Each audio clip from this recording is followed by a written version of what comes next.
happen.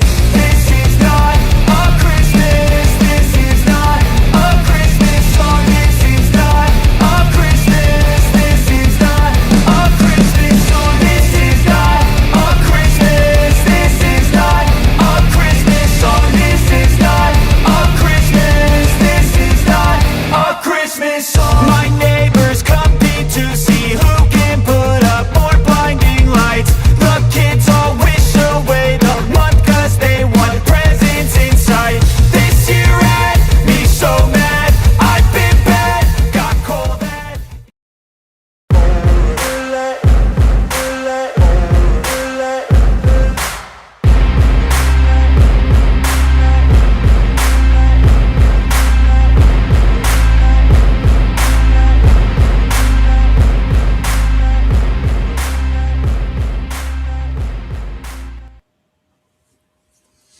Hey, what's up, everybody? Kelly and PC, I see you there. How's it going today?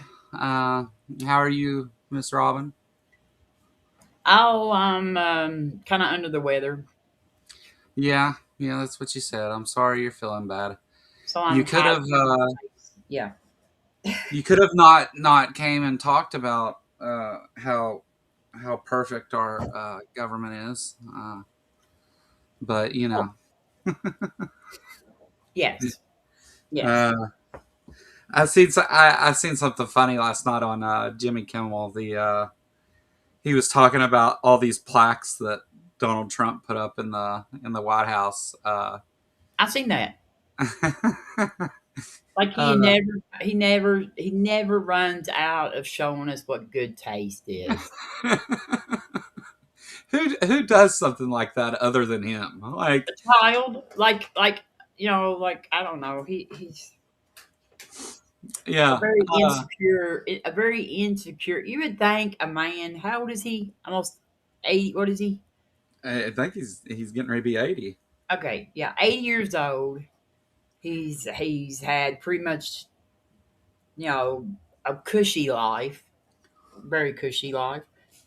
He would you would think he would have a little more um, just um, security in himself. You know what I mean? Like Yeah, a yeah, more. yeah.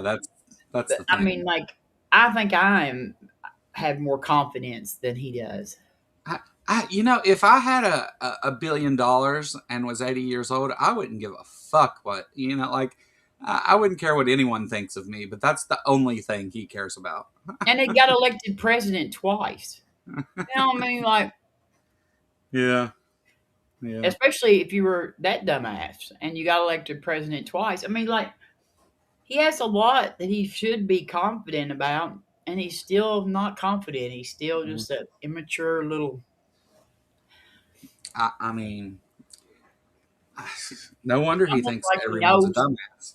dumbass. It's almost like he knows that he's a piece of shit, and it just constantly eats at him. Yeah, yeah. I think that's what it is. I mean, he made sure that his name was on every one of those plaques. And what he doesn't realize is that we're going to take them all down.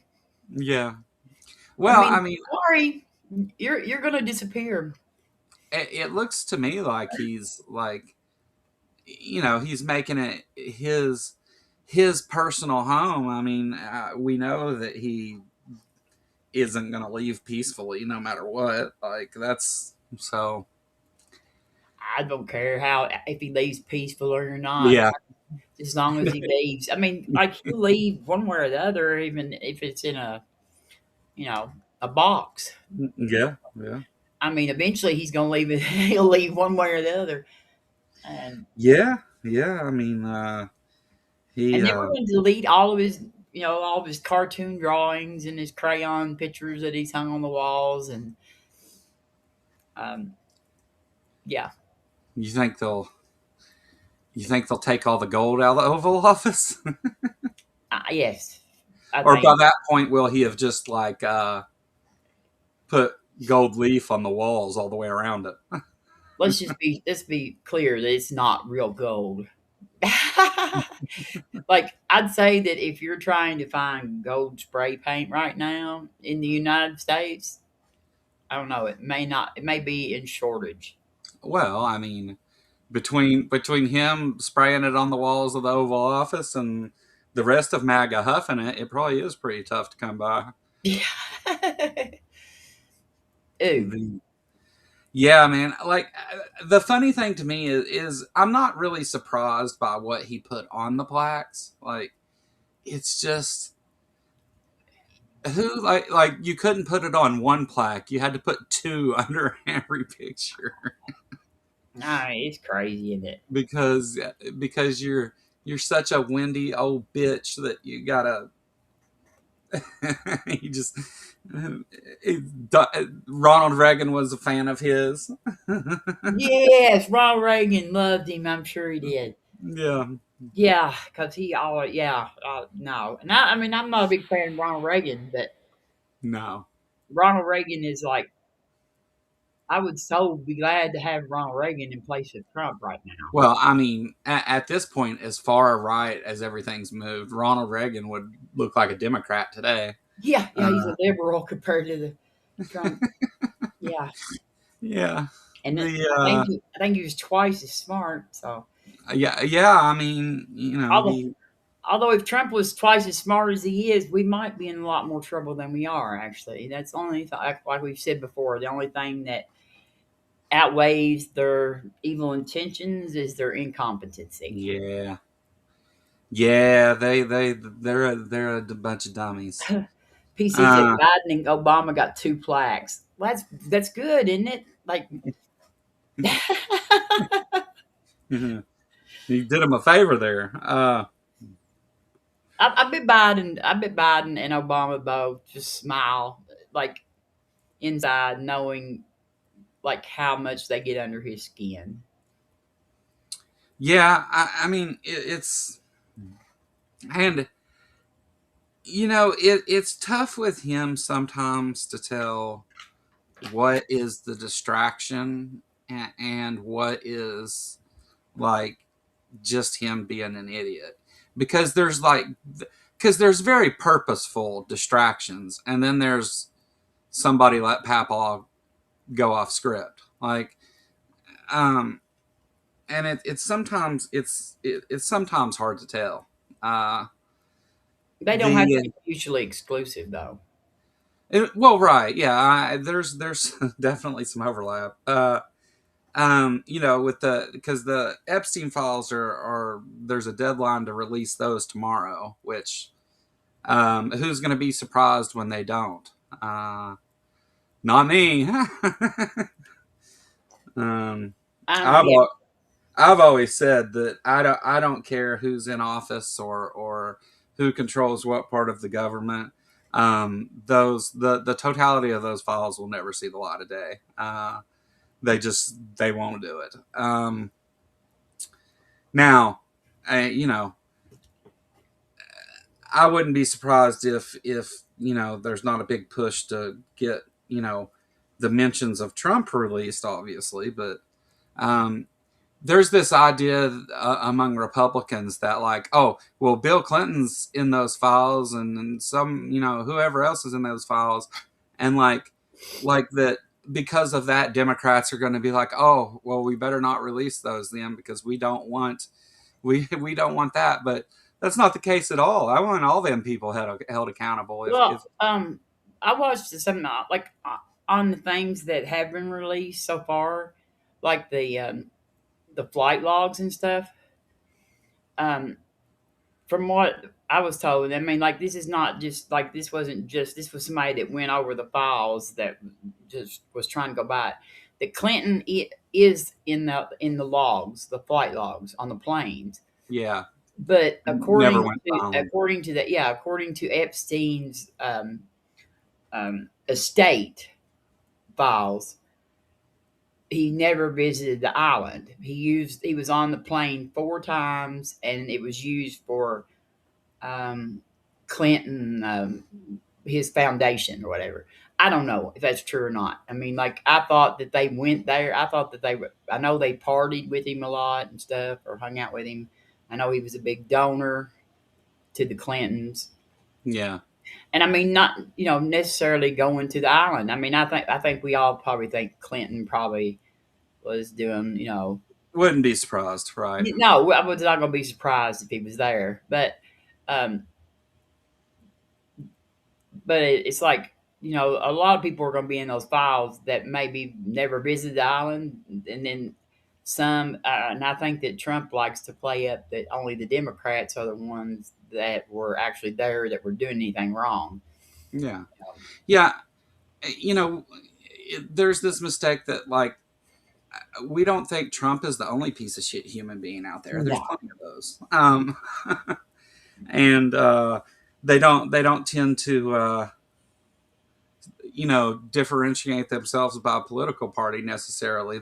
It's you know there's no I don't think there's anything in it that would really surprise me as far as whose names are in it and stuff like that. So I'm not there's nothing shocking about that, but I want those people held accountable to the same extent as Trump. Like, it's not, there's no difference in that.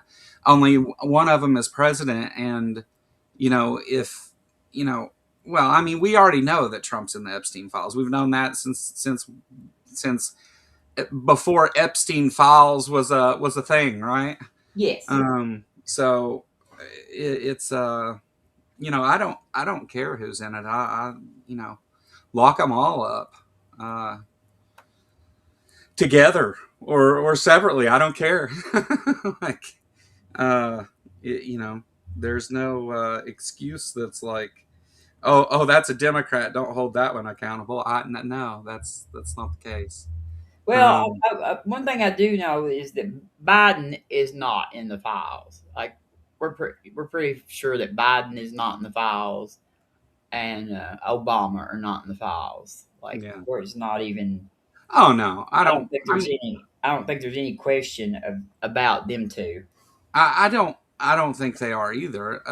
But and again though, even if that was the case, I would be like, well, got me there. But like it wouldn't really. Still, I would, and still I would want them held to the same standards. There's no difference.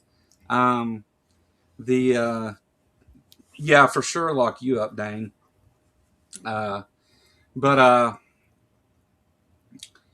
yeah. I don't know. We'll see what happens. I imagine this is where we're going to finally. Well, Mike Johnson, first of all, has taken the House back out of session again, obviously, because uh, which I don't know if that's because the Republicans that voted or signed the petition to vote on the ACA subsidies, or if it's because of the Epstein file release coming up tomorrow. I don't know which one it is, or if it's both, or again, not really shocking, not really a shocking thing. But the I think that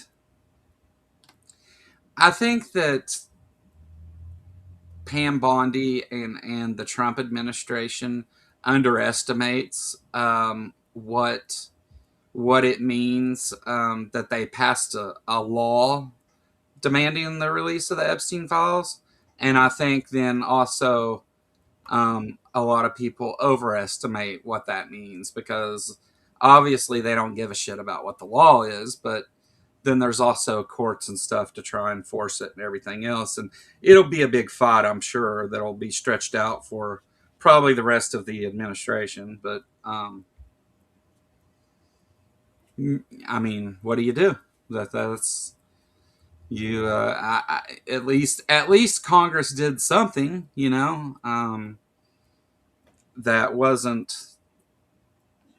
That wasn't in itself harmful. But Yeah. yeah, Well, and yeah, I think they're. I kind of figure they're not going to do it tomorrow. I don't know. Yeah, he's not too worried about what the courts are going to do. I don't think. yeah, yeah. I know PC said tomorrow is her 28th wedding anniversary, Oh, and well, happy anniversary, that PC. is like I don't have like both of my marriages together. I don't have like 10 years even. So Yeah, so no. that's amazing as far as I'm concerned. I mean, Laura and I have been together for 12 years, but we're not married. But, I mean, might as well be, I guess. The Yeah, But yeah, I as far as like actually legally married, would count that. Yes. yeah, I did that once, and eh, I don't have 20. I don't have 10 years together, even if you don't count just the married part. Just like so. yeah, yeah. Yeah, But yeah, congratulations. That's awesome. Great to hear that. And hey, everybody out there, I see that some more people are coming in. AJ and Dane, and I think I seen a Kyle up there, and I see somebody saying hi to Liz and um, Ember, and who else? Stacy. There's Kyle and Bree. I see Bree and Skeptic Philosophy and Kelly King. Hey, well, everybody. Kelly said I don't have 28 hours of marriage. Yeah. Well, you win then. Kelly, Kelly, I'm right there with you. Yeah. I love that. You win the prize.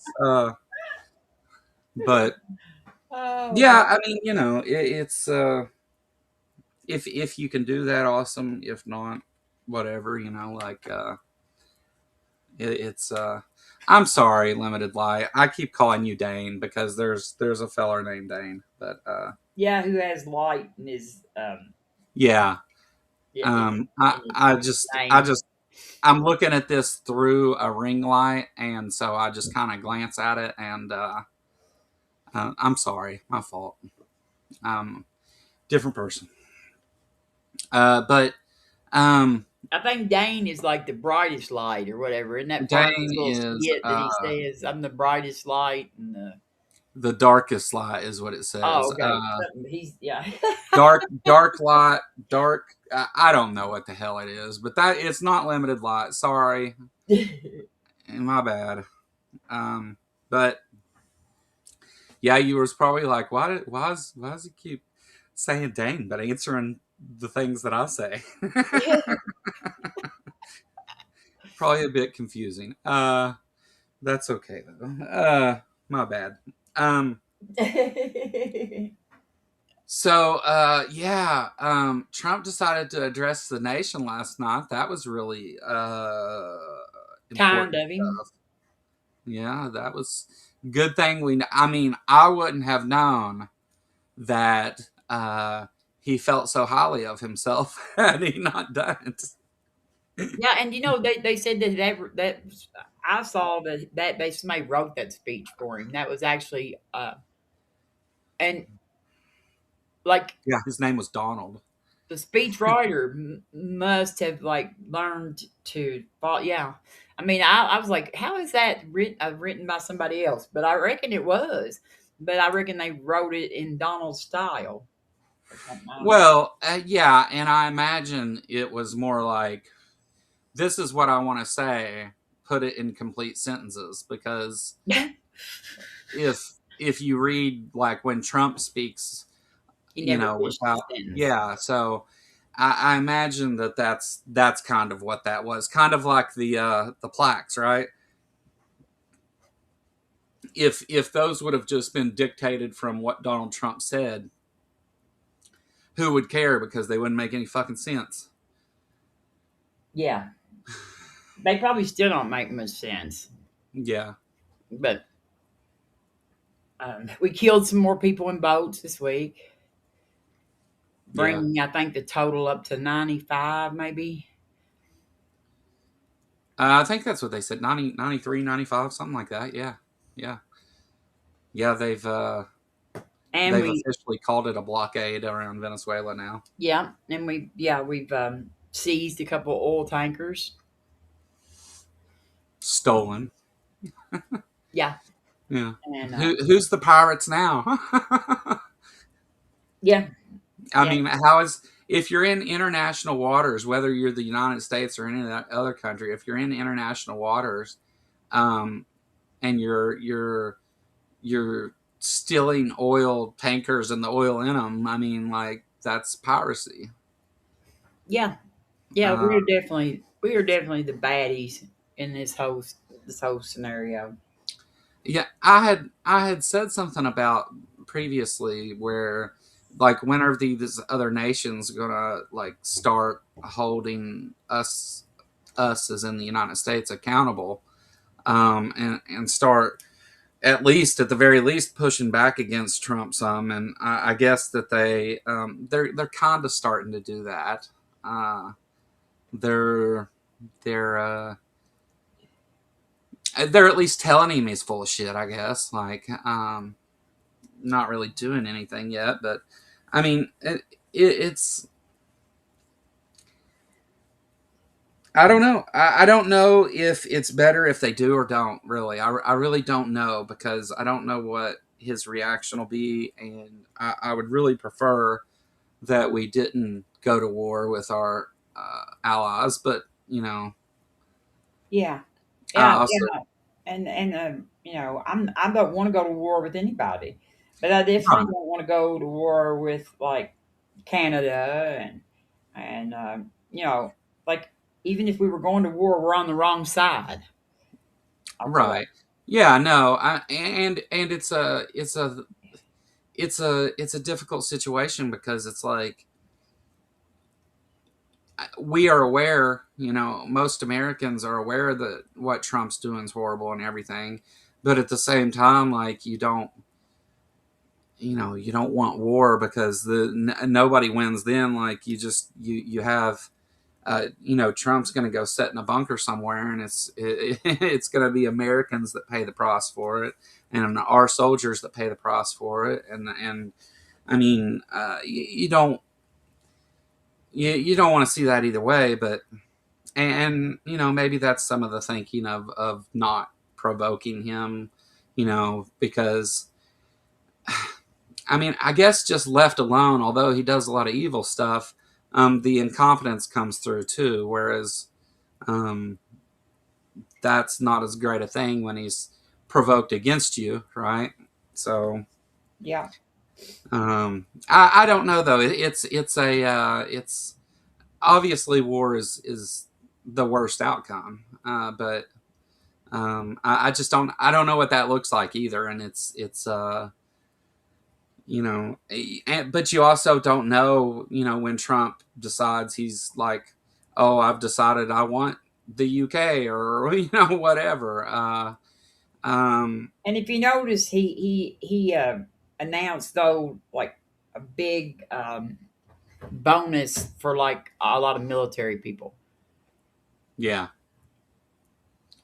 Well, he's He's bribing yeah. he's bribing our soldiers to support him. I generally agree. Trump has gaslit and leveraged the poor into a pity check. Yeah, yeah. The I don't. Yeah, that seems to be his thing. Like I mean, we all know that there's no Doge dividend checks, and there's no Tariff check. tariff checks or tariff shelves or whatever the hell he wants to call them. There's none of that actually coming. I think he thinks if he just promises it though that everyone's going to believe him, and um, here we are 40,000 lies later, and at least 40,000 lies later, and at least some people have started to wake up to it. Still way too many that buy the bullshit and believe things despite what they can see with their own eyes, Yeah. Which But I don't know, like they've announced that there's been a lot of like Kentucky's been impacted a lot by the stuff this week. Like I guess you've seen where Blue Oval, the the battery plant right up the road from my house, no, um, that huge battery plant they built like up towards Shepherdsville, um, is now going to be converted to a AI center. It's not going to be building batteries for Ford for the vehicles. yeah, I Um, mean, so like I know a lot of this week. I've seen a lot of people on my Facebook that work at Ford that voted for Trump, and they're losing their jobs yeah, because and it's, I mean, like these are people that I've known all my life, and and I want almost so bad, but I'm not. I would never do that to, especially at Christmas. But I want so bad to say, I hope you realize how you got here, why this is happening, yeah, and yeah, and here they are. They're putting AI thing right up the road, from us, which uses up like a lot of water, I reckon, and the electric, so our electric will go up.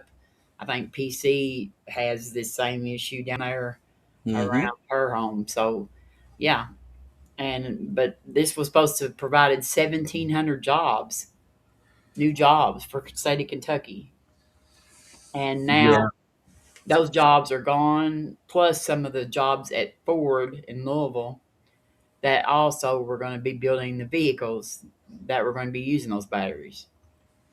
yeah, yeah. It's a horrible thing, and you're right. Like you can't you can't sometimes you can't save people from themselves, and um, the you know these folks that supported Trump and everything. What I've said since before the election was is that you elect this guy into office, and accountability is coming for you eventually, like because you're voting against your own self-interest, like if in no other way you're just harming yourself, like you see no tax on overtime and think that those few extra dollars are worth it, and it turns out they're not going to be. It's And besides that, like if you've ever actually worked a job where you like one of these minimum wage jobs, or even you know even more than minimum wage, but uh, a middle class or a below the poverty line job, if you've worked those jobs, you know what they'll do, right? There'll Yeah. just be no more overtime. uh, they don't. Not that those places really ever gave much overtime to begin with, but the yeah, um, Somebody asked in chat about what we thought the military would do when faced with an illegal order or unlawful order. I think that the there's already been unlawful orders given. The thing about it is Admiral Hall. that's a very fuzzy, language. Um, and even though I believe that those some of those orders that were given, and obviously like the commander, the admiral, one admiral retired. So, Admiral Halsey. uh, Admiral Halsey. yeah, I think that he actually thought it was unlawful orders, and that's why I think he retired. But since nothing has been done about that, then either obviously they weren't as unlawful as we think they are, or nobody cares if they're unlawful. And so I don't know. I don't know what the military. I don't think the military is all on the same page. I Well, think no, I think that and yeah, I think that and there are a lot of people in the military who are there who have been recruited to be there right. by That right that's wing stuff. Yeah, that's the problem is like if you're not gonna like let's say that Trump gives or Hegseth or whoever gives an unlawful order and they say, I can't follow that order, it's unlawful, they'll just remove them and put somebody who will. yeah, The and maybe charge them with some sort, give them some sort of crime, like they can court martial them. I mean, Yeah. like um, that's where it gets real fuzzy, and we know from statistics that we used to be able to access. I'm sure we probably can't now anymore. That there was right wing groups, like militia groups, that have been recruiting people to join the military for years now, Oh yeah. so that they would have um, people planted in the military if the time ever come that they decided they needed to take over the military. Well, We may not have any idea of how many people are actually there in that role, but yeah, and I mean that it's kind of a back and forth thing because those groups look to recruit former military and police officers, and then they also encourage their younger ranks and stuff. They also encourage bringing right wing people into the military and police departments. So there's like a circular thing going on there. Um, but a lot of those, a lot of those right wing militias and stuff have former military people who are right wingers that have joined them, and so yeah, uh, there's that. yeah. uh, and as far as the legality of the orders, like I don't know how like if I'm a private or a sergeant or whatever in the military, I'm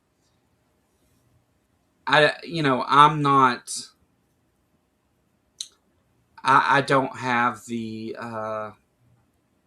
in at least every case. I don't have the ability to decide what's legal and what's not legal. And of course, there's people like you can ask and stuff, but that's not always, when you're given an order, it's not always an option. Hold on, let me go ask legal counsel about this before I do it. So it's a difficult situation that it puts our soldiers in. I mean, and like you said, like what do you do? You don't follow orders and end up in trouble, or you do and end up in trouble. It's Well, a there horrible is a situation that people who have volunteered to serve the country are there put. is a there is a hotline, I think, um, for them, that where they can seek legal advice if they get given an order. But I don't know how much time you would have to do that. But there is. I'm not sure what. I have a niece that's in the National Guard, and she's been Yeah, there a long time. She has a pretty good ranking, and I feel like that we're in pretty good shape with the command, which with the higher ranking military, because I feel like that. So and we've lost to several, but I feel like we still have a great deal of high ranking people in the military across all four branches that have been trained just against this sort of thing. Like they've been trained on what is legal and stuff. And so I feel like that, but so the lower ranking military members are the ones that kind of, concern me. But yeah, but I don't yeah. know. It seems like that we're losing higher ranking every day. just because they don't want to deal with this mess. Yeah, and I mean, it's easy for them to compartmentalize a lot of that too. Like, you have he has all of this personnel out in the Caribbean, and it's like, um, you have people who are doing reconnaissance and watching these things, and you have your strike teams and everything else, and it's like they've gathered the intel and kept an eye on this boat, and then when it's time, it's like, okay, do this now, kill everybody. Like, you don't, there's not really a chance for them to stop and call and ask someone. Of course, well, in that case, it's a pretty clear illegal order, but the that it just kind of illustrates part of the problem. No, I'm not saying that is a great example, but I kind of agree with what Nathan said there. The U.S. violates the law beyond flagrantly, and the issue of legality won't even be pertinent until there is a force convened to enforce and punishment against these blatant crimes. That's part of the issue, because it's like you they and what we've seen is, like, whenever these people do break the law, there's no teeth to do anything about it, and we depend on the Justice Department to prosecute crimes, and they're Trump's personal law firm. So it's again, it's more complicated than just a matter of, I'm not going to follow illegal orders, right? I mean, it's not as easy as that, and it's not as clear cut as that always. And that's, I feel bad for the people who volunteer to serve in the military and stuff, who are put in that position. Damned if you do and damned if you don't. Like, it sucks that you would volunteer, not just your time, but possibly, your well-being and your life itself, to serve this country, and then you're put in a position, for doing that, you're gifted with losing your freedom no matter what you do. Yep. um, it's not good, but so ACA subsidies, it's looking like, there's a growing number of Republicans that are, pushing back against Trump, Yeah. and because they know that they're screwed, right? Yeah. Yeah. Like, Let me just say, like, here's one example. We had a special election this week, in Kentucky mhm. for state senate, and a Democrat flipped a state senate seat that Trump won by 29 points, I think, maybe last time. So yeah, like Yeah, we have a super majority, um, in both houses in the Kentucky state legislature, and for a Democrat to get a seat in our Senate or our House of Representatives is rare. And yeah, and this yeah, Democrat flipped a big time red seat. So yeah. There's very few blue seats that aren't, in a city area in yes, Kentucky. I also posted a thing, and I guess it's politically significant also, that they um, put back up a Ten Commandments thing at the Capitol grounds in Kentucky. yes, I've seen that too. Yeah, that was nice of them. Yeah. But I mean, Well, we'll file a suit against them. I mean, like, that's what they want. They want to take this to the Supreme Court. They want to take. isn't that why it was taken down to begin with? Yes, the Supreme Court said that it had to come down. Yes. Yeah, Like, what is it? like 12 years ago, 15 years ago, something like that. Yeah, it's been a long time ago. They put it right back up in the same place. Big, like 10 foot tall marble tablet things, that Ten Commandments. Yeah, Yeah,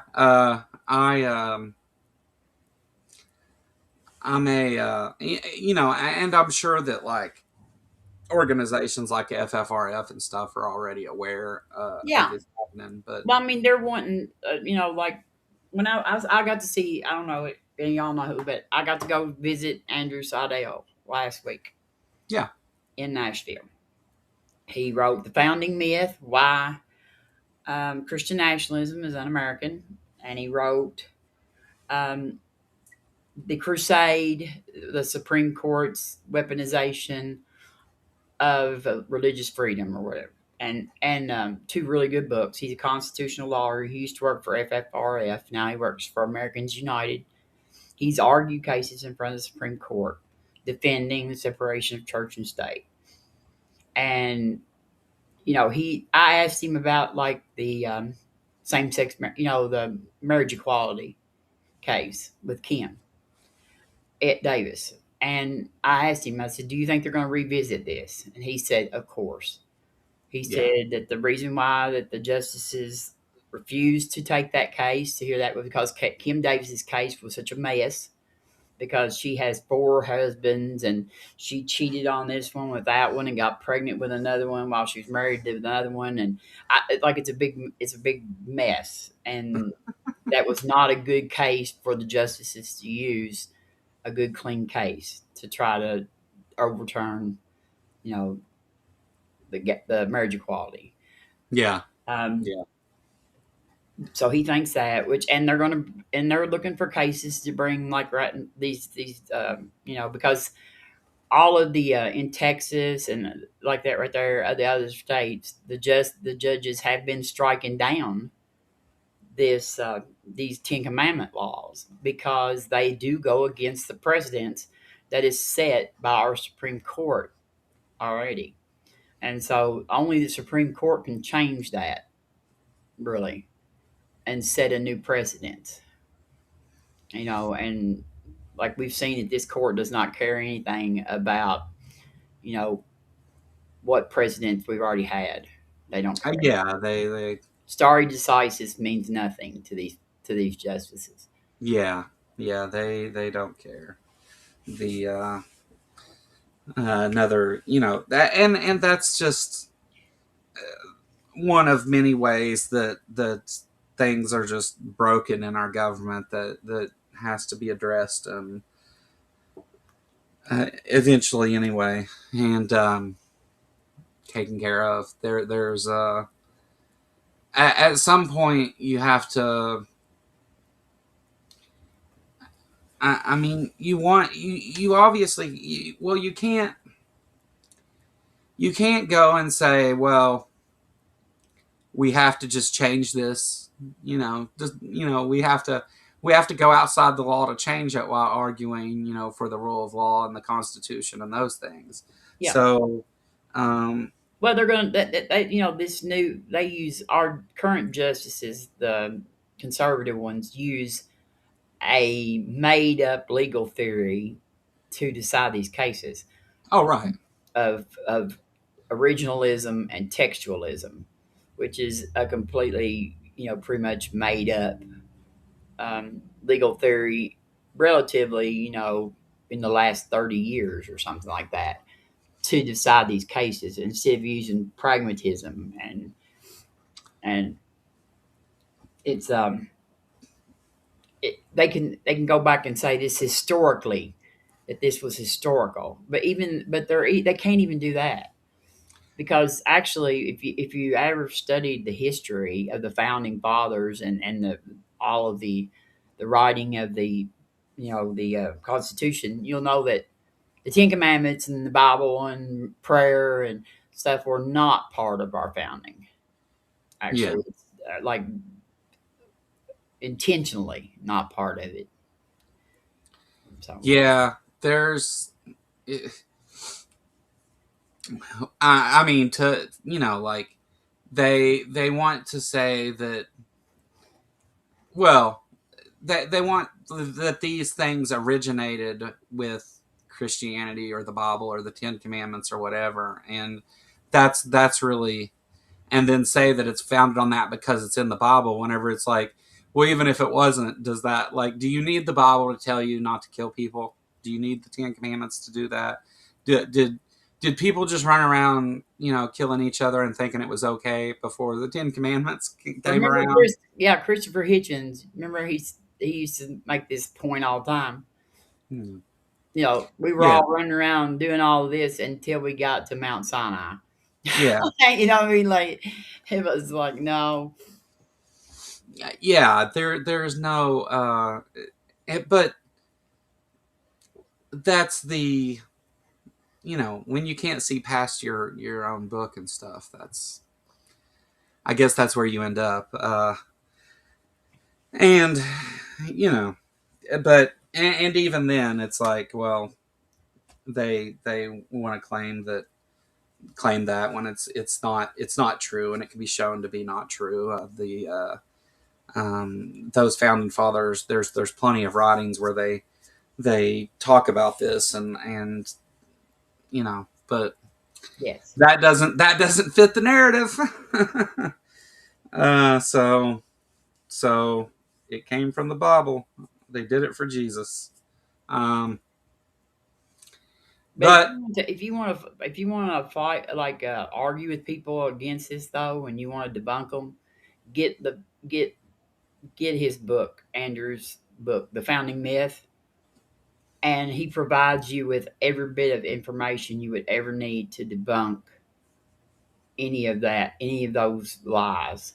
Like, yeah, he even goes through and uses the Bible, like has stuff on the Bible in the back too that can show you, like that where it directly is against like what our founding.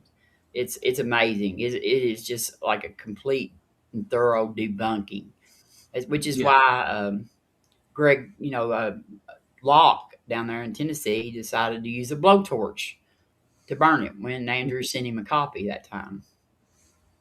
yeah. He also taped a Bible to a baseball bat and beat up a Barbie house. So Yes, yes, he's very animated little feller, isn't he? yeah, yeah, He actually is not in the same city anymore. He's got a new church now too, um, yeah, because the witches kept hounding him. yeah.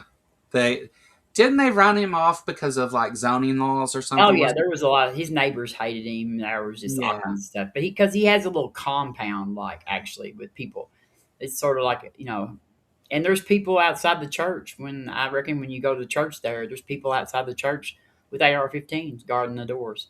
oh, I don't doubt that. Um, I David don't. Dave Warnock, before he got sick, me and him actually talked about going uh, Yeah, to a meeting there. Once we were going to go there, and that was still when they had the sawdust on the floor and everything. But he got sick around that time pretty much, and to where he wasn't able to travel around too much. So we never did get to do that. yeah, yeah. That's not, those hate preach. I imagine like Steven Anderson has the same. I imagine there's a lot of the same there. Those hate preachers, they tend to be that way. Uh, they tend to attract a certain kind of certain ideological people. I don't know how to put it. Um, And um, there's a whole bunch of stories that came out of Tennessee this week too on militia groups like in Tennessee, because that is really Tennessee is actually the hotbed oh yeah, Tennessee's wild. of right wing militia groups. Yeah, Like there is an unusually high amount of those people in the state of Tennessee. yeah. Yeah. Tennessee's got a lot of that going on. It's friendly to those people, or at least has been historically. Um, The yeah, uh, Kentucky doesn't do much better, but Tennessee's definitely Tennessee and down in the Carolinas and stuff. You get a lot of that stuff is big down there.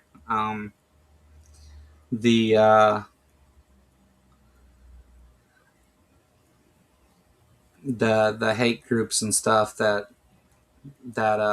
well, I mean, you got to look no further than when you see Greg Locke, all the stuff, all the pro Trump stuff he did and everything. The which is crazy because the nonprofit designation, they just, but I don't know, our government just isn't really willing to do anything about these people that run these churches and stuff. And just to not to just because it's related. Monday, actually, I'm going to be talking with. I've got a lady who is a Christian and the former HR director of World Harvest Church, which is Rod Parsley's mega church. Rod, televangelist mega church. There's not really much of a difference now, but the uh, we'll be talking about that, and there's like decades and decades of crimes and just blatant fraud and stuff, and they won't do anything about it though because it's they don't want to touch anything religious, and but we're gonna do it anyway, so come hang out with us Monday for that. It's gonna be there's a lot of crazy stuff we're gonna show, and not just like set and talk about, like we've got the documents and stuff to demonstrate what we're talking about, and it's pretty bad. And you'll be amazed that these people aren't all in prison with what they just blatantly doing the things that they do, and that's Columbus, Ohio. That's not Tennessee or anything, but it's Yeah.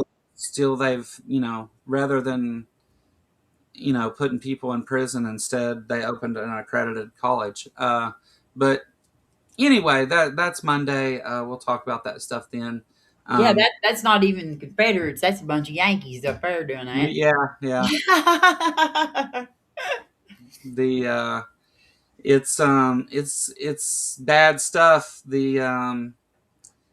They refuse to, separation of church and state. There was, I forget who it was who was in front of Congress and said, I know Lauren Boebert said it before. It was a guy though that was up there that said that and maybe it was Mike Johnson. Talking about the letter. Separation of church and state. They said it wasn't to keep the church out of the government. It was to keep the government out of the church. And that's Mm. absolutely nonsense. You know what I mean? Yeah, Like, it. They weren't worried about the church. I can yeah, tell you that. The founding fathers weren't worried about the church. The founding fathers um, think that churches do just fine on their own. Actually, they were. You know what I mean? Like, they yeah, actually most of the famous ones. I mean, like there were people who had different beliefs in what we call the people who signed the Constitution.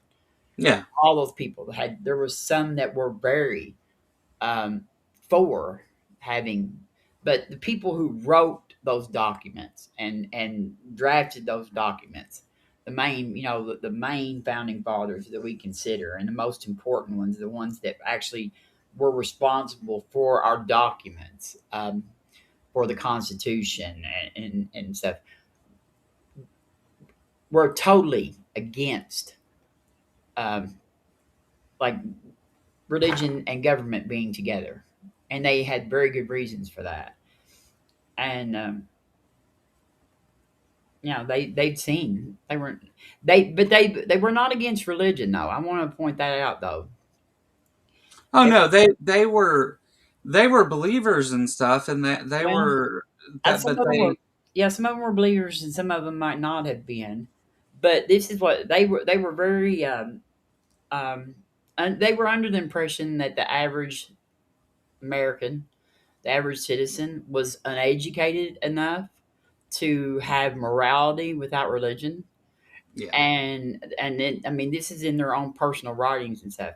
They were very, especially like Benjamin Franklin. Benjamin Franklin thought that the masses of people needed religion to keep them moral. That only the truly, educated in philosophy and morality and things, where you had went and become educated in that stuff, were you educated enough to not have religion to keep you moral. Yeah. Which, Uh, we probably don't agree with that anymore, but that was their ideal, very condescending sort of, because they were, most of them, highly yeah. educated.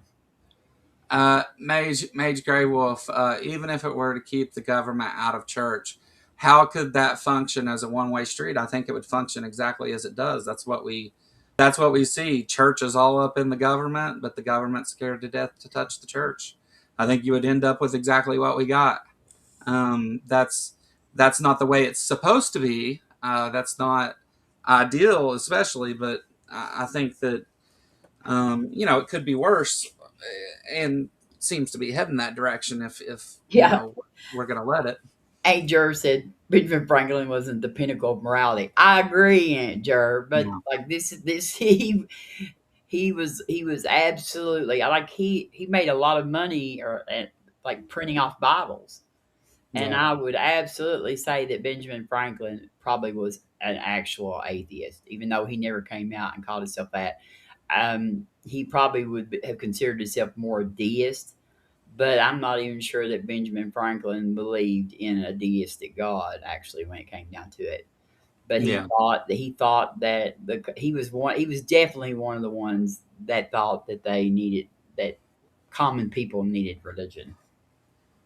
yeah, yeah, yeah. No, Benjamin Franklin. And I often quote things said by Benjamin Franklin and stuff, and Yeah, yeah, I have a little book, of his little, like, one-liners or whatever, yeah, and it's just like all these little sayings, that he had. Like, it was yeah, it's really neat.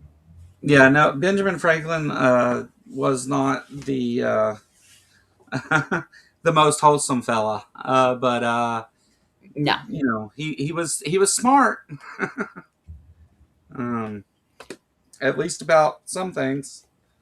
Uh, you know, he had some good ideas, but yeah. So it's man, it's been a wild week in politics. The and I don't know if you noticed, which I'm sure I'm not going to go into it too much. The transpositions, or probably, or whatever, somebody over there will maybe cover it. But Marjorie Taylor Greene, I think she was a sponsor of a bill that the House passed that banned all gender affirming care for minors. Yeah, that sounds right. It passed the House of Representatives, but um, I don't know if it'll make it through the Senate or not. I don't know. Well, I mean, the Democrats could actually filibuster it. Will they? I don't know. But Well, that's there's the Marge we remember, right? yeah, yeah. So much for she's not still crazy. Yeah, yeah. I mean, like, you know, Well, I never. I don't think most people were fooled by that. Obviously, some were, but I don't think most people fell for that. But yeah, back to her good old tricks, I guess. yeah, Um, yeah, that's awful. That's the as if they haven't already done enough to trans people. I don't know. yeah. Amber says it. I'm sure Amber knows. Amber says it made it a felony to provide gender care for minors. The Senate could block it. We'll see. Yeah, I mean, we put doctors in such a. I mean, like, doctors are supposed to provide the best care they can to people, and this is the best care. Age appropriate, gender affirming care is the gold standard of healthcare. Yeah. Um, and and now we've put them in a position to where it's a felony if they provide the gold standard of care to their patients. Yeah. Well, this is the slippery slope whenever you start letting the government tell doctors how to treat people. The you know, and there's other examples of this too. But you know, going back to the Roe v. Wade, and then all Yeah, the laws and stuff taking rights away from women and stuff. Um, they've obviously, I mean, we know they've had a target on the trans community for some time, but and see, this is like this right here though would override if it was a federal law would override the states, that have um, not have opened up their door. You know what I mean? Like opened up their doors and protected doctors from like other states like that banned care from yeah, being able to get their records and stuff. yeah. And Ah, so this would override all that. So like, they state send it back to the states. They cry states' rights, but then when all the states don't agree with them, they try to get rid of states' rights. They're just of course, yeah. Yeah, the whole states' rights thing is a joke to me. That's not they say that whenever it works, right? yeah, whenever it's convenient for them. Yeah, Uh, whenever they want to keep their people they can use as farm machinery, you know, yeah. farm equipment, then yeah, you know Ember that's says, "Yeah, this is just preliminary. The eventual goal is to ban abortion at the federal level. First, they'll hurt the kids, then extend it to adults, then extend it to all adults, and suddenly, nobody has bodily autonomy." Yeah, I agree. yeah. Well, And I think that the Democrats would filibuster the Senate well, I mean, for they have, abortion. For abortion, I'm just not sure that they will do it for the gender affirming care for minors. I don't know. yeah, I'm not saying they shouldn't. I think they should, but I'm not sure that they will. But I think for abortion, if they try to pass a federal abortion ban, then yes, I think that the Democrats would definitely filibuster that. yeah, Hopefully, they will this, or hopefully they won't even have to. The Senate tends to be more. Um, I hate to say this because of McConnell and them, but the Senate tends to be a little less quick to pass things that kind of like, um, it's the cooling saucer. yeah, yeah. And McConnell is retiring, and we like Booker is running for Senate in the state of Kentucky, and Charles Booker, and I'm so hoping he gets it. That would be so awesome to flip one of our Senate seats. I mean, if there's ever a time for it, it's Yes. now. But we're Um, gonna have to. We're actually gonna have two African Americans probably running against each other in the general election. There's a good chance that that will happen. cool. One, Daniel Cameron and Charles Booker, if they both win their primaries. So it'll be Yeah, very interesting to see how that turns out. yeah, yeah. I mean, I'm personally of the opinion that you're going to see places that have been red for decades turning blue, and you're going to see even places that end up electing red are going to shift um, way closer to blue. And a lot of places turn them purple. We need You it. know, We need it because we need to have enough power in government to fix a lot of crap. Like just winning the majority, even the majority of the House or the Senate or both, is not even enough to complete what we need to do. We Oh no. actually, we actually, and we need to go in and just like, um, there's so many areas that has been screwed up, and then our economy is going to be shit. And I mean, we're going to be probably in the middle of some kind of war, probably. You know what I mean? Like, um, it's just not. I mean, like, it's just so many things to fix, but Well, we've got to fix this stuff. We cannot like just act like that this is not going to happen again.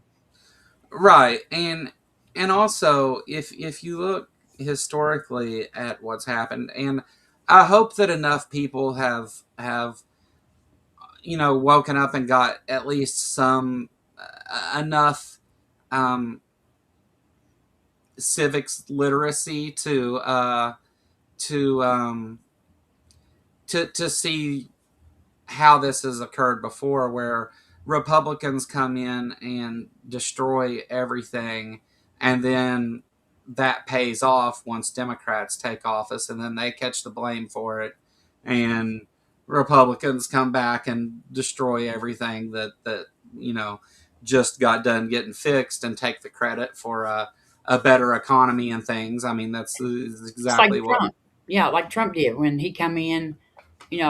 Bush left, Obama, like, that's why the housing market like went south just as soon as Obama took office, because Bush didn't put a band-aid on it just the last few months of his term, so it would not actually, the bottom wouldn't fall out of it while Bush was still in office, Yeah, and and by the time that Trump won 8 years later, Obama had been on 52 weeks of growth. Like our economy had been growing, showing growth for 52 straight weeks. yeah. But Trump came in and took credit for that economy, even though Oh hell. 52 weeks is 52 weeks. You know what I mean? Is a year's worth of growth. But also, like, the economy is falling apart right now, and Trump's taking credit for it being the best ever in the world. Well, that's because So he's got his numbers people all fixed up to where, like, I mean, like he's trying to gaslight us into thinking, oh, the prices are down. And I yeah, reckon he went on one of those rambling speeches the other night about the dolls and pencils again.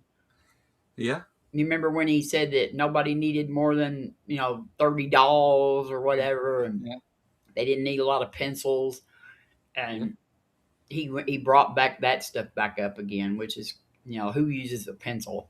Yeah, because he said maybe instead of 10 pencils, you only need two, and instead of ten Yeah, dolls, you only need $1, and it's pretty fucked that, like, you give tax cuts to billionaires, and do all this stuff, take people's insurance and all these things, and then act like it's their greed or something that is the problem here. Like, you turn around, you only need $2, but we gave $1 billion to this guy.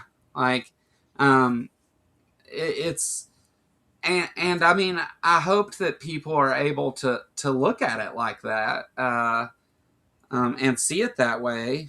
Just like somebody, I think it was AJ a minute ago, mentioning they say they're pro-life. We've talked about this before. Like, they're all against abortion and call it pro-life, and as soon as the child's born, they want it to starve to death and not have anything, a home or anything. Like, uh, they don't. They're not pro-life. They're just pro taking your rights away. But yeah, it's the same kind of thing. It's like, they want to tell you that you should have to do with less, while they give billions of dollars to the richest people in the country. It's crazy. It's just it's and the thing is, though, is like, even because like my area, Eastern Kentucky, and Kentucky in general for that matter, is a poor state, right? Like, Yes, the yes, people here are overwhelmingly on some kind of social program, and you yes. have We are definitely uh, a welfare state. We are I, like we are blue. We enjoy the welfare money paid in by blue states. the Definitely, Kentucky. the median income here is below extreme poverty. Like the And we've been run by Republicans for right. several years now. Like, and it seems like it gets worse. We actually have the town. I know during the SNAP benefits argument, Kentucky has the town with the highest percentage of SNAP um, recipients in the United States. Like 98% of one little bitty old town is on SNAP. Yeah. We once carried the most teenage pregnancies. I think maybe we might have dropped off of that, lost that award. Um, but we still rank up there in the top of like the on educate, you know, poor like education. We're ranked very poor in education. But we always have states like Texas and Arkansas to like keep us from hitting the very bottom, I guess. Um, but we're not very far up there in any of those kind of rankings. I will say though that I think we have improved somewhat under Andy, like Oh on yeah. some of these things, and Andy Bashir is a a gym. big time believer, Christian, very very strong in his beliefs and stuff, um, and doesn't do these things. So while there is this area of white Christian nationalists that are all for all these horrible ideals and stuff. It's not all of them. It's not just because of one thing. Although you know, Andy share. I always say it. I've come to believe shared values matter more than shared beliefs, yeah, and yeah, right, Andy shares our values. Um, yeah, but well he put, shares Marvin, well beliefs put. with enough Christians that he gets their votes too. Yeah, So like I said, he has always kind of stood for, he vetoed during his last reelection campaign, right in the middle of, before the election, he vetoed the anti-LGBTQ bills, that came yeah, in front of him. And that could have cost him his election, at that time. That was because they were pushing all that transgender surgery for minors and all that stuff. And Daniel Cameron was mailing out all kinds of crap to the House and stuff. And Andy still vetoed that, which they overrode that veto. He vetoed the abortion ban.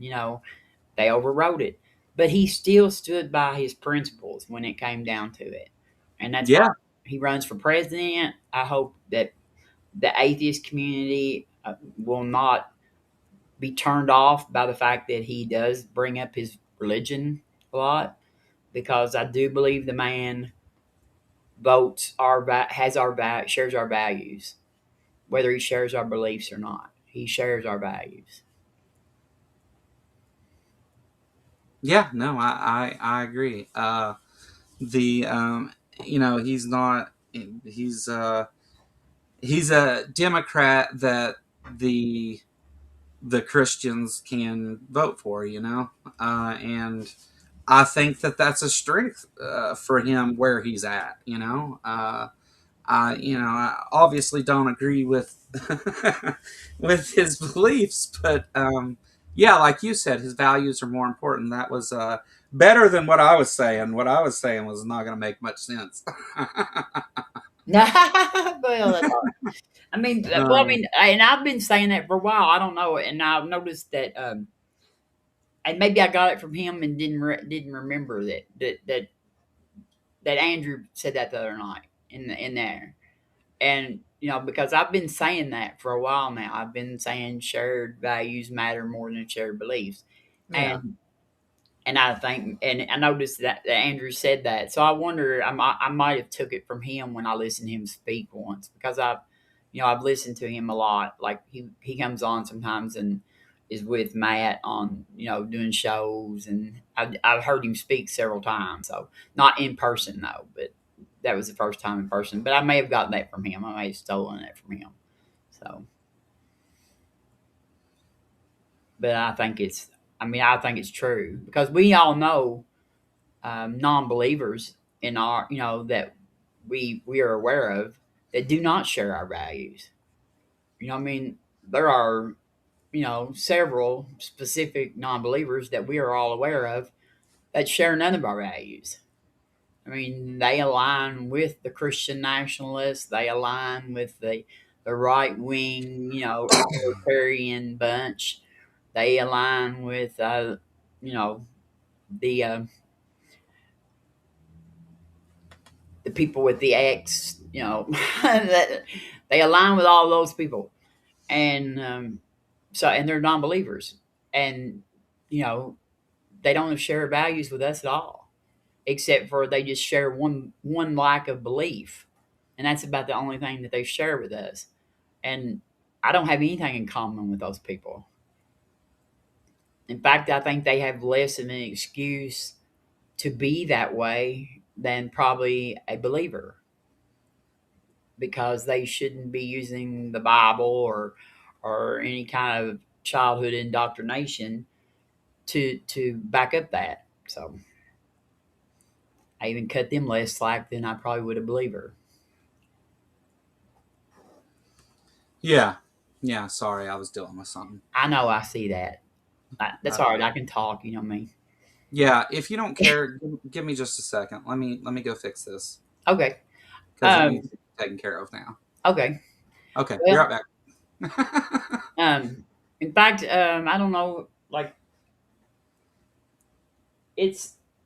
I'm hoping we'll do some good in this next election, but we've got a long way to go till we get there. And there's a lot of damage that can be done before then. Um, and I don't know if y'all, something that never gets talked about much really is the fact that Liberty Voting bought Dominion voting machines, and Liberty Voting is owned by some big time Republican donors.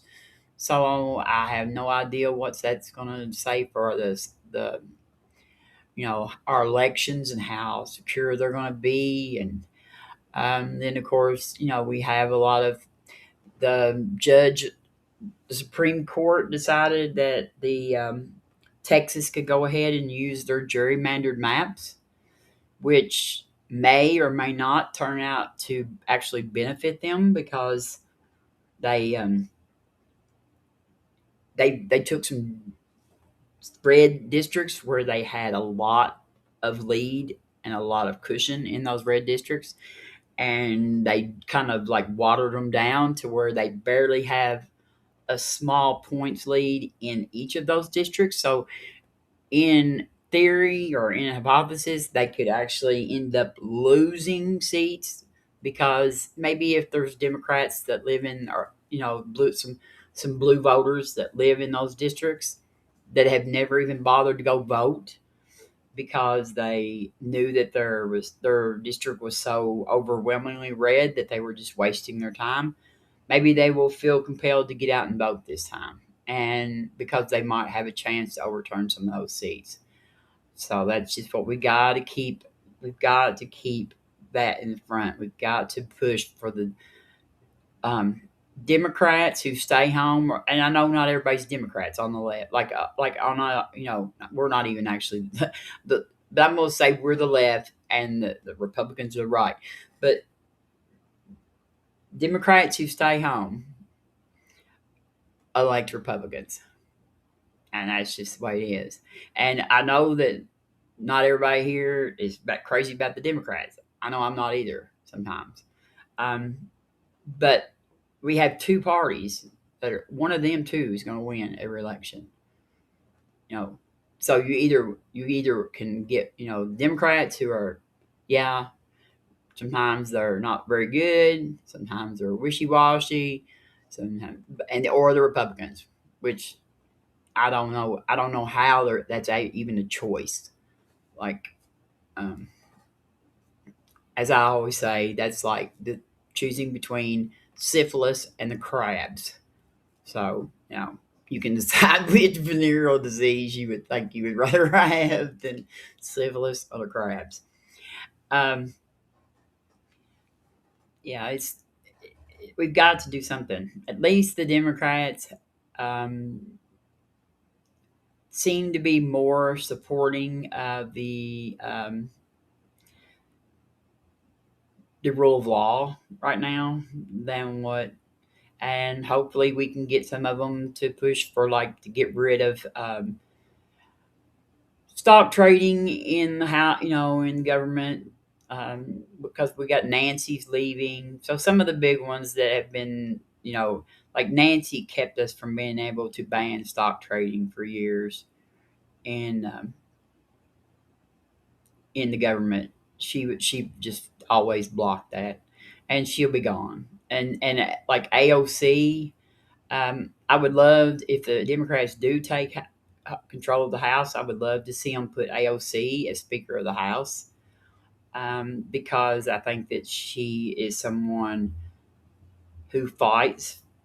I don't think Hakeem Jeffries fights like he should, and I think AOC is a much better fighter. And she does. She would definitely push to get rid of the um, the stock trading, because she doesn't take money from super PACs and stuff, and so she's against all of that kind of thing. So we need to get our money out of politics. That is one thing that we have to do.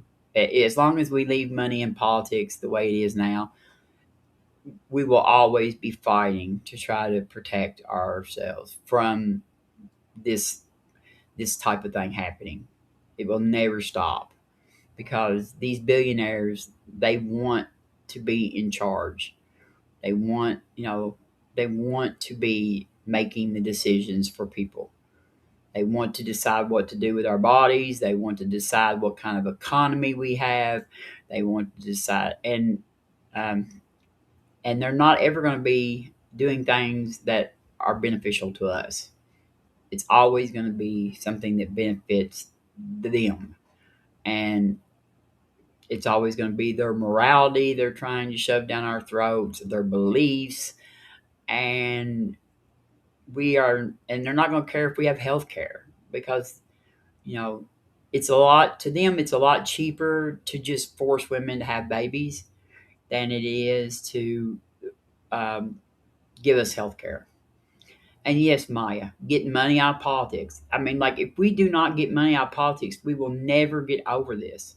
I mean, like, people don't understand. Citizens United, and plus, another reason why we definitely need to take control of the House and the Senate in the midterms is because two justices, two of the most um, corrupt and unconstitutional and undemocratic justices that have ever sat on the Supreme Court are considering retiring: Alito and Thomas.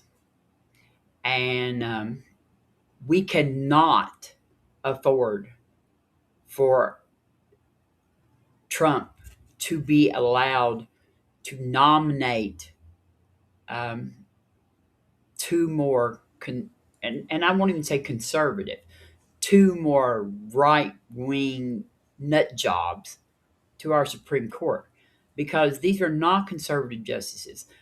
A conservative court actually is what ruled on Roe v. Wade. Roe v. Wade was passed by a conservative majority court. Okay, so this is not what these people are. They're not conservatives. They can call them what they want. They're not conservatives.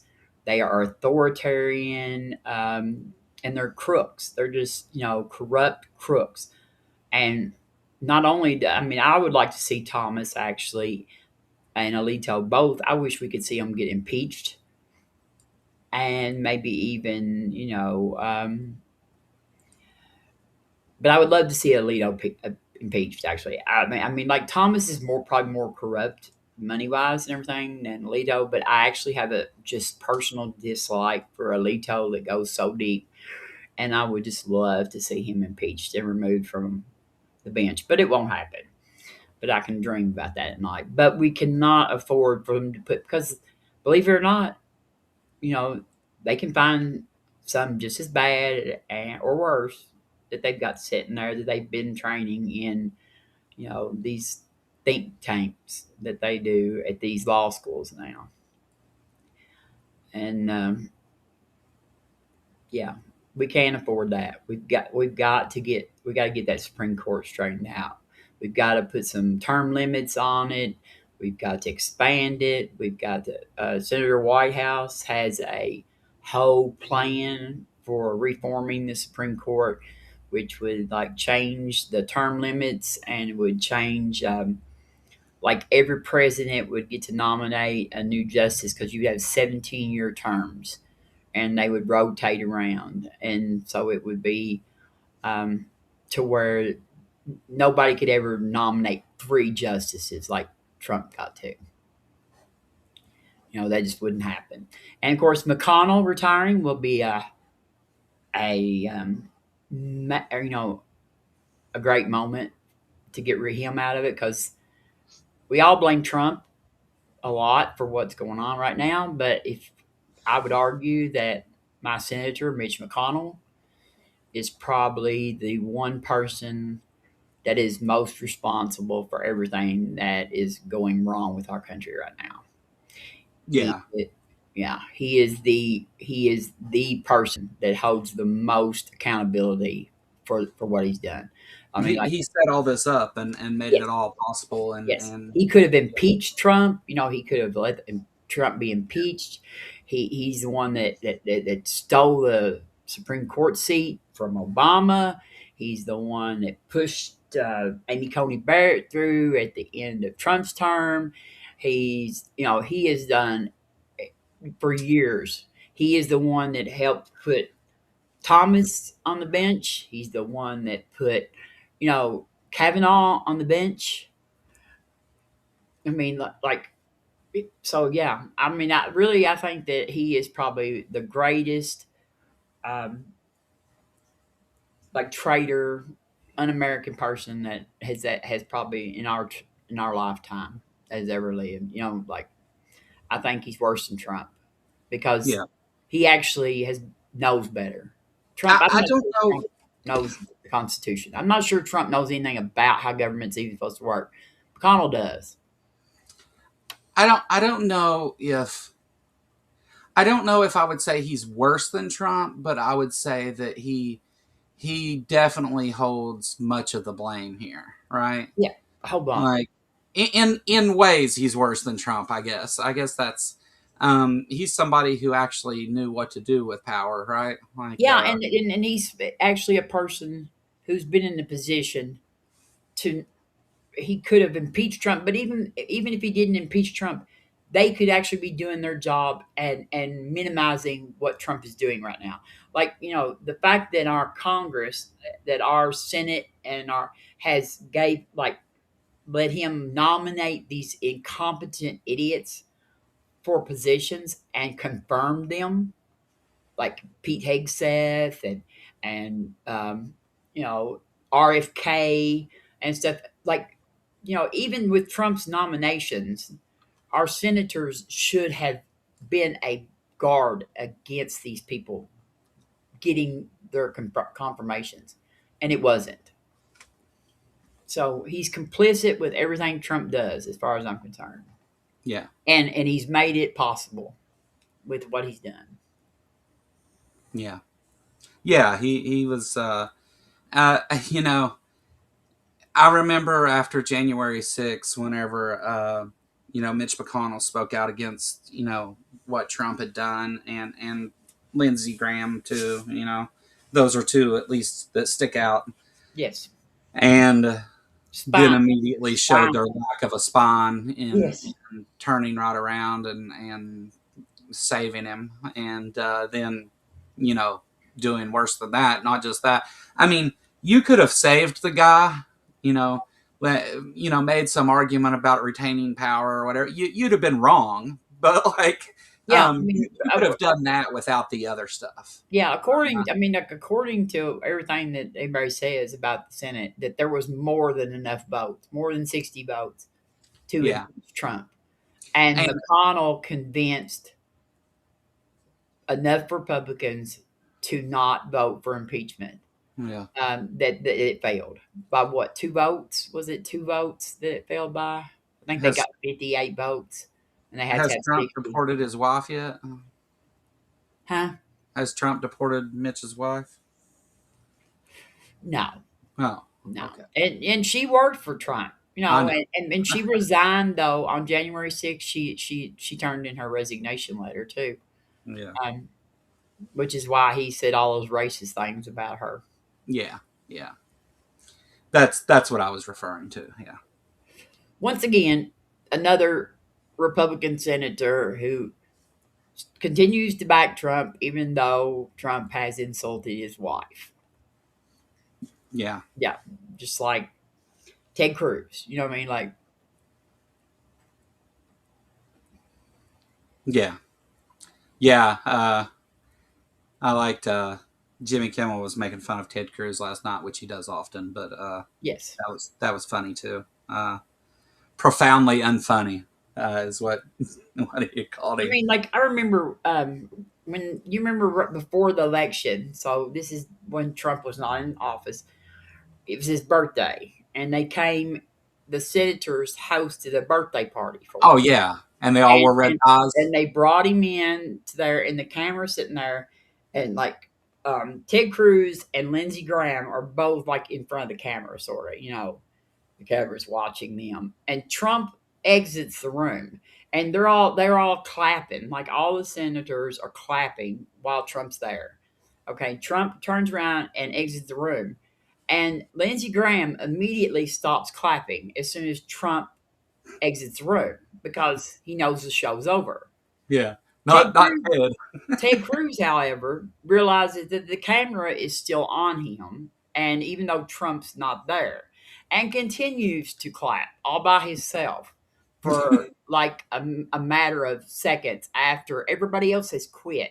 He's For an still doing, uncomfortably long period of yeah, time. he's still doing the monkey with the symbol thing, just sitting there Yeah. going like this, and it was just, I thought that right there just shows the level of his depravity. Just Well, yeah, and that was I think that's what was at play with the thing Jimmy Kimmel was commenting on was that you know Ted Cruz says to the FCC chair, hey, I don't agree that you should be able to remove people for who are your political opposition and for those reasons, and then goes right into Jimmy Kimmel's awful and not funny and all this other stuff, and uh, yeah. But yeah, Ted, I think that was just an opportunity to kiss Trump's ass, yeah, Uh, yeah. They all waiting for an opportunity to do that. It's really weird. oh, what did I do here? I was wanting to put that up. Uh, Trump is skipping over MTG's bill just to change the rules for Medicaid. Any provider or hospital that offers sex rejecting procedures for teens will be considered not participating. Okay, so like I don't understand. Yeah, I don't know what that. What is that? What exactly does that change? So he's not even using a law to change the bill. He's just gonna do it with like you know. Oh, I see. It's any any place that does it then won't be eligible to accept Medicaid is what Yeah. Yeah. I mean, that's so they're going to, so they would rather, these are closed out. What they're doing is they're going after the blue states, like the blue Oh yeah. states that still allow gender affirming care, and the blue states, that are protecting doctors from being, you know, charged with crimes in red states. I mean, like, and the parents who are having to take their children, sometimes, many miles to be able to get the care that they actually need. They're trying to make it to where these blue states will not be allowed to do that either, or they will be, they will lose their hospitals. They Yeah. will lose their rural hospitals. They will lose their doctors. Their doctors will be have their licenses taken. Yeah. Well, I don't know. I don't know legally if how Trump does that unilaterally. Hopefully, this is one of those cases where, um, what Marjorie Taylor Greene had put forward would have became law if passed, and would have had an effect. And hopefully, this is a case of incompetence outweighing their will to do evil, and he gets reversed Well, by the courts. Um, yeah, but the thing I about it mean, is, it's like best outcome if he follows through with that is what I was getting at. Not hopefully any of it happens, right? well, I mean, Um, the bad thing about that is like right now we have a Supreme Court who is actually not doing like taking up a a bunch of cases that they normally take up yeah, because they are making room for this emergency court docket. yeah, This and like they've never. This is like the most you know shadow docket court that we've ever had, and to yeah, where they're not taking these cases and they're not basing it on standing. They're just taking these cases based on the president asking. And so far, they've been allowing whatever Trump wants to do, even when the other lower courts have been trying to stop him. Like, yeah, and it's terrible. Like I've seen, it's causing a lot of people don't know it, but it's causing a lot of trouble in lower courts too, because these oh sure, judges that are down there, even no matter which side of this ideology they're on, they they work off of precedents and start right, devices and what is the current ruling from the Supreme Court in the last case that maybe this was heard on, and that's what they base these rulings on. And so when they're stick now, they don't, a lot of them are saying they don't have any idea how to even rule on cases because they don't know what the precedence actually is, because the Supreme Court is overturning all this. I mean, like the Supreme Court is causing massive chaos yeah, because and I of mean this also judiciary. Yeah. that there's these lower courts, whether Democrat or Republican, the judges don't like to be overturned, and No, because they're ruling by what they think is what, Mike, they're going through the actual precedents that we yeah, have set over yeah, years and years, you know what I mean? And so they're ruling based on that. yeah, And in the Supreme Court, it goes up to the Supreme Court, and the Supreme Court just says, "We don't. What's precedence? We don't care. We don't abide by stare decisis. We just we rule like we want to." yeah, yeah. I think that the Supreme Court situation is just as dangerous, if not more dangerous, or maybe it's just in combination with what the right wing has become. It's such a danger, I guess. Yeah. I don't know. I'd have to think about that because Oh, it's a whenever you major problem. It's a major problem. If you well, ever no, watch, it's a major problem no matter what. yeah. But But if you watch, I mean, because they can hurt us no matter who's sitting in office. Like even if we have a Democratic president and we had a Democratic, if we won both houses, of Congress Yeah. back Right, because the balance of powers are fucked, right? because they could actually Yeah. overturn just about anything that like a completely democratic government did. The Supreme Court has the ability to reverse almost any Yeah. of that. You know what I mean? Like, It's not a partisan problem, it's a corruption problem. yes, Yeah. yeah, Yeah. Um the I mean there's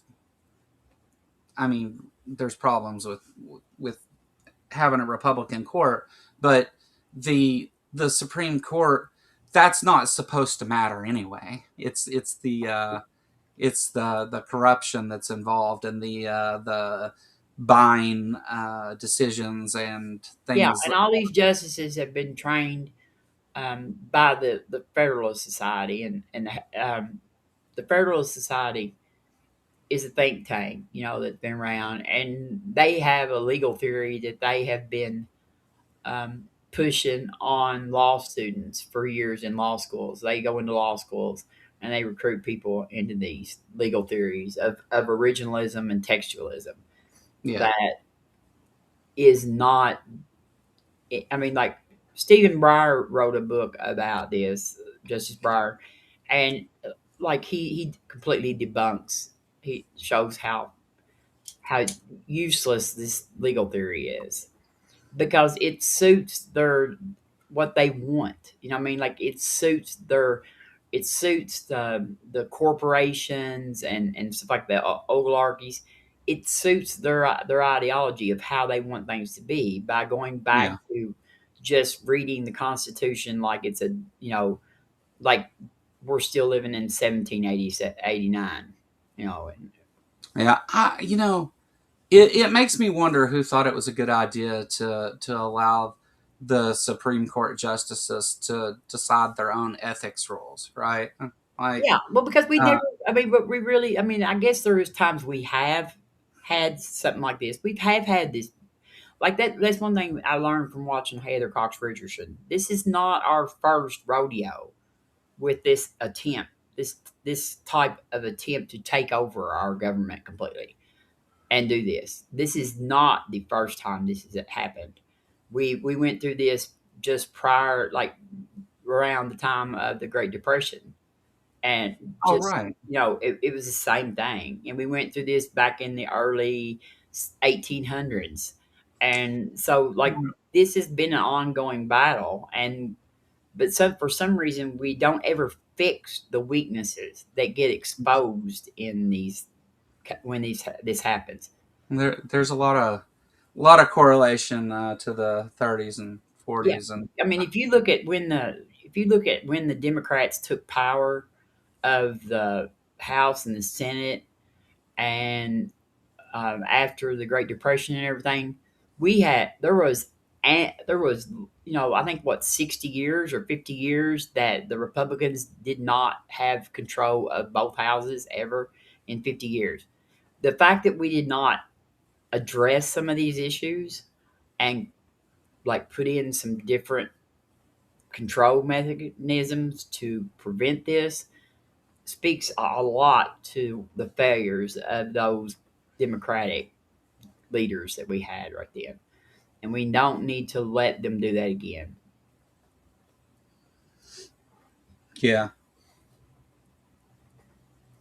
Because sadly, every time that we face this in our country, it is always from the right wing.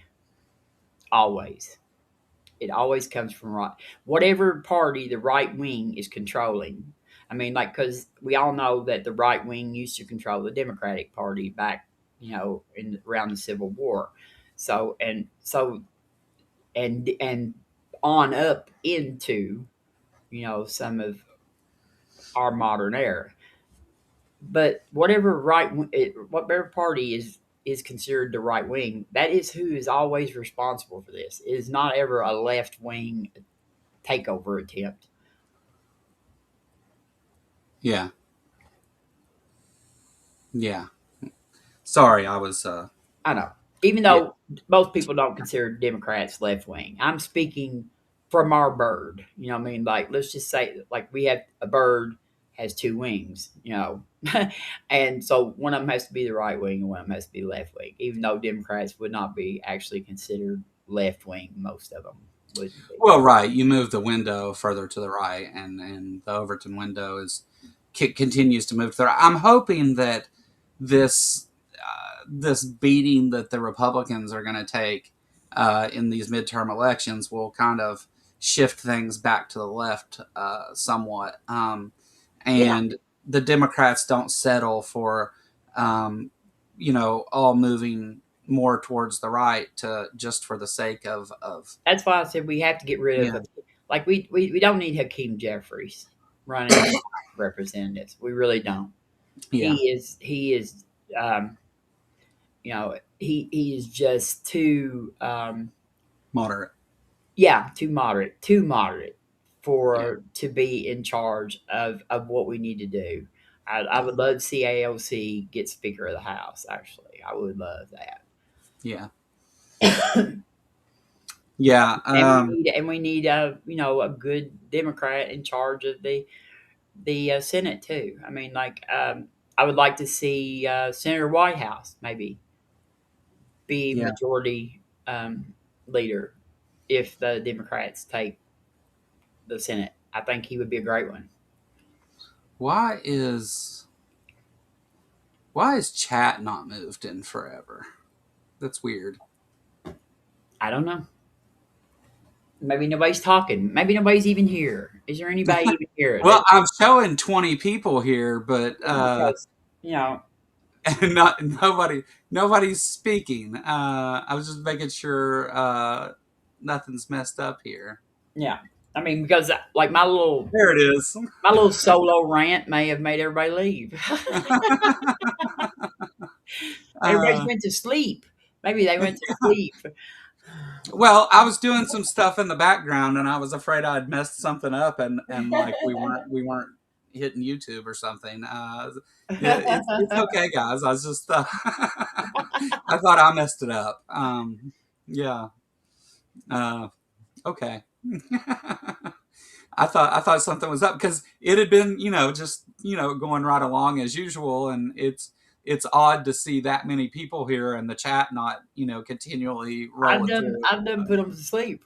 Like, Yeah. yeah, there you go. That, yeah, May, you just got it right. I've done like Robin talked for a long time, and we just went to sleep.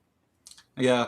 I was so close to falling asleep right before we did this. I got up at 1 a.m. So I I was so close to falling asleep for a few minutes before this started, and I was like, nope, got to stay awake. But you said you weren't feeling good and stuff. I was tempted to be like, well, Robin, just forget it. We'll do it next week. But next week, let me tell you this as we're getting into the last few minutes here, because we're going to wrap this thing up. Next week, we will be on, and Robin, you're going to join me, right? Yes. We will be on at the same time, same day, which is Christmas Day. I took the same 2-hour block of time that we usually do this show from 1 to 3 on Thursday and 1 to 3 p.m. Eastern. On purples. On purples. On purpose, yeah. On for the marathon though, for Purple. And Yeah. so we will be here, but we're not going to talk politics because it's Christmas. it's for the atheist community, So Yeah. we're gonna. I've got some stuff to talk about, and then we've got some guests and things like that. But not Unless we were to actually have like one of those, like the long-awaited obituaries or something. yeah. Now, I mean, we may have a Christmas party, but I'm joking. I'm not. The we if there's something, I'm not saying that if something political comes up or that we talk about something or whatever, like I'm not ruling out that something political works its way into it, but the stream is intended to be for the atheist community and a place for atheists to be able to go hang out during the holidays, because a lot of atheists struggle during that time of year. A lot of people struggle for a lot of different reasons that time of year, and you're all welcome here. But the no matter your belief system, you're welcome here Christmas Day to come hang with us. And I will. I've got some things that I want to go through and stuff. A little story I want to tell and things. And the we're gonna have a couple guests on and stuff. And if people want to come and join or whatever and hang out, I'll eventually after I get through probably the first half. We'll do some stuff, and then the second half I'll make it an open panel, and anybody that wants to join in can come and hang out with us. The Christmas tree bluegrass. Yeah, yeah, and we're not. Although it is, although it is a thing that is done by and for the atheist community itself, not, we're also not going to be like doing counter apologetics necessarily or anything like that either. It's just going to be friends hanging out in a place for people that want to, Christmas Day, 1:00 p.m. Eastern. If you want to do it, if you want to come hang out with us or whatever, it'll be open to anybody that wants to. Yes. But Robin will be here, and I think Jeet's going to join us. Okay, that's good. Jeet's a and friend of mine from Paintburn, who's awesome. He's awesome. yeah, Jeet's a really nice guy, and Jeet will also be on a future political show with us. Jeet was actually we had planned on having him on today as a guest, and he had some things come up and couldn't do it, and he was like, "How about next week?" And I was like, "Well, that's the Christmas stream. I don't know. I don't know." And he's like, "Well, I don't have to do political stuff. Really, I don't do that all the time anyway." And Yeah, I was like, Jeet is not like Don. Don does politics. Jeet is not as much on politics. I yeah, think Jeet has a lot of health issues, and I think that he tries to stay away a little bit from politics just to protect his own health, yeah. his own mental Uh, health. Like, and yes, Maya, that will be a 2-hour block of the Christmas marathon, and for those couple days too, if there's some gaps or something that need filled or whatever, I'll be available for that too. But as of now, that's the time that I plan to stream for that. hey, Um, did you see the super chat? yeah, I'm getting ready to click it right now. Oh, okay. Uh, Detroit Atheist Queen, $4.99 super chat. I'm definitely talking. P.S. Robin, you have been spitting facts today. Yeah, Robin's been on it. Robin had to cover the gap there and just killed it. Thank you so much, Kelly, for your generosity. I truly appreciate the super chat. And I have one obsession lately, and this is bypassed my obsession with Christianity and the like evidence of God. I'm more yeah, obsessed with our Supreme Court and our dereliction of duty of our senators and representatives than anything else right now.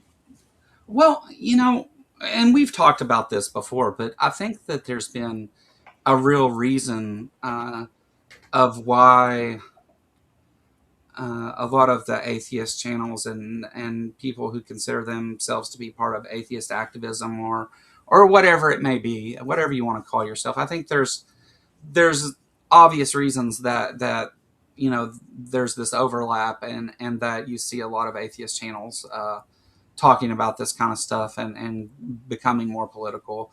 Um, the Christian right has kind of grayed that area between political and religious. So there's been a need for more of it.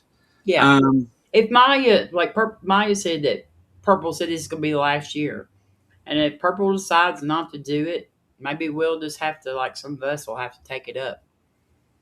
I yeah, know it's hard on Purple, all this work and getting this all straightened out, everything. But if she decides she wants to give it up, we may have to jump in there and do it ourselves. yeah, yeah. Did she say that? Because I don't think that's what Maya is saying. But Oh, okay. I just thought she said it was the last year she was going to do it. No, she said this is the first year that she's not busting her ass up to the last minute trying to. Oh, okay. Oh, okay. I see what you're Yeah, saying. Okay, so yeah, she's had people taking like jumping in and yeah, taking the spots. Okay, yeah, and we yeah. appreciate No, Purple. I love Purple. I met Purple at the Ark Encounter, and Purple is even more awesome in person than she is on the. yeah, yeah. We had a lot of fun. Purple stayed at the Airbnb with us, and And I'm lucky enough I got to see what Purple. I know what Purple looks like. yeah, yeah, She is uh, awesome.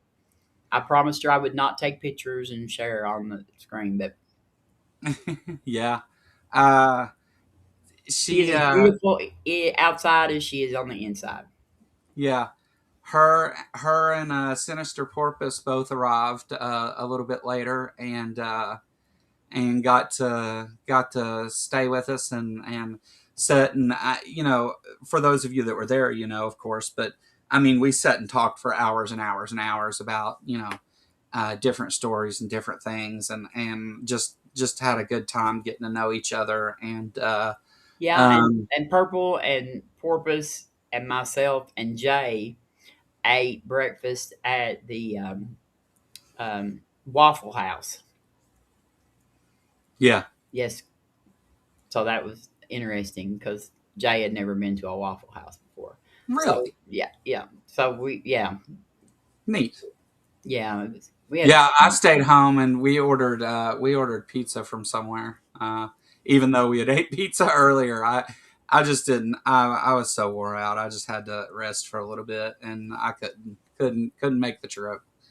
Um, well, hell, I didn't get back to the house until everybody was like literally getting ready to go out the door to leave to go to gyms, and I had to sit down and take a break for a while. Yeah, Uh, you were burnt out. yeah, yeah, it was. I That was was tired by understandable. then. That was understandable. That you were But burnt out. I really wanted to go to that too because I knew that the people that I didn't get to hang out with were going to be there, and that didn't come the night before because I'd already been to gyms. We carried all that stuff up out of the basement to take out to the site, and Well, this was uh, on Sunday when we were leaving. That before because I took Jay to the airport, um, oh, and I don't know. we after we left the house and on that Sunday when we were heading home. I don't know why I was Monday. thinking It was a Will for Monday. some It reason. was I Monday, was wasn't it? It was Monday, not Sunday. But I, whatever day we checked out of the house and left, I was taking Jay to the airport in Cincinnati, and all four of us drove to the Waffle House and ate breakfast before I took him on to the airport. yeah. Uh, Titan's never been to a Waffle House. Does not compute.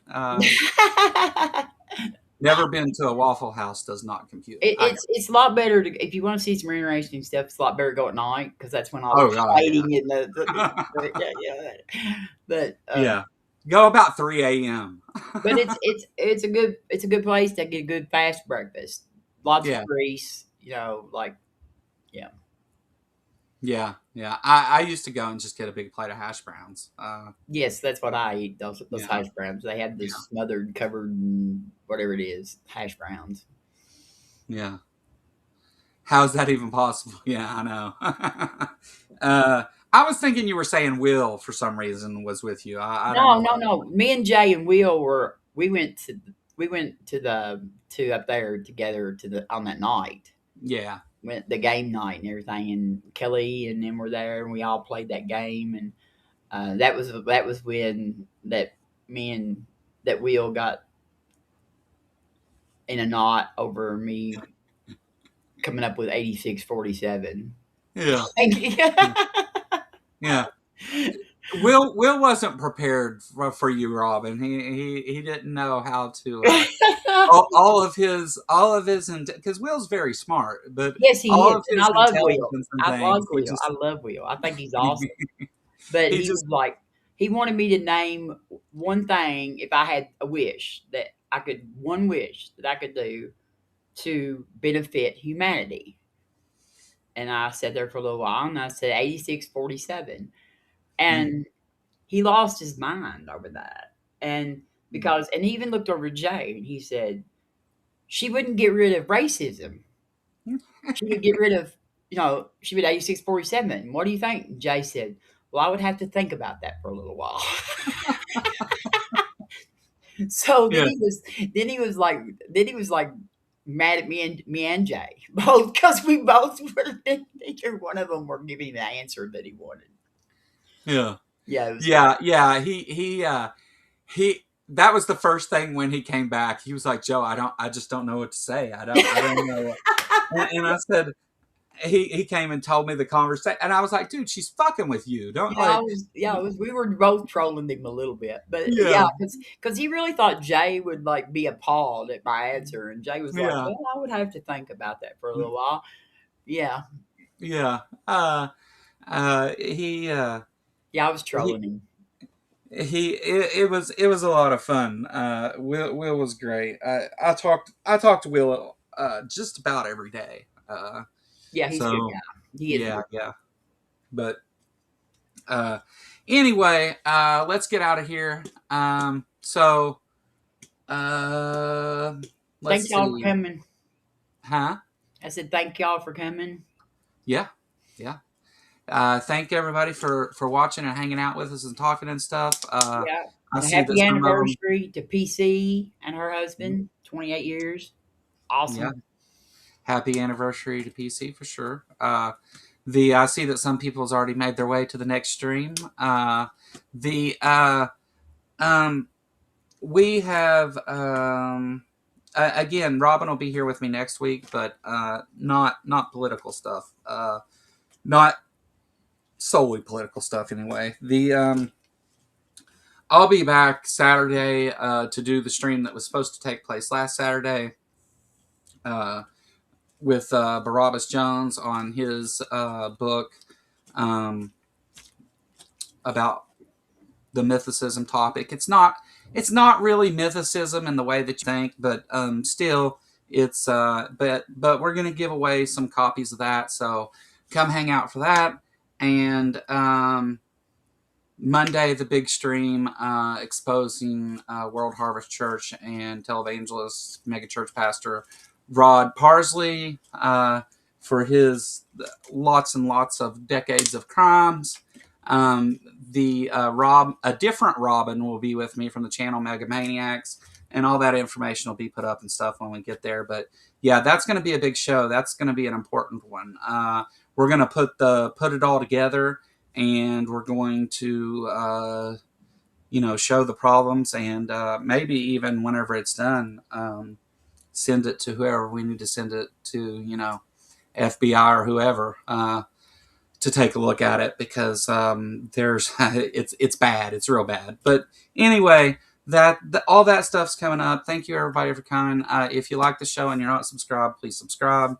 And you got anything else, Robin? Nope. I'll see y'all Christmas Day. Yep.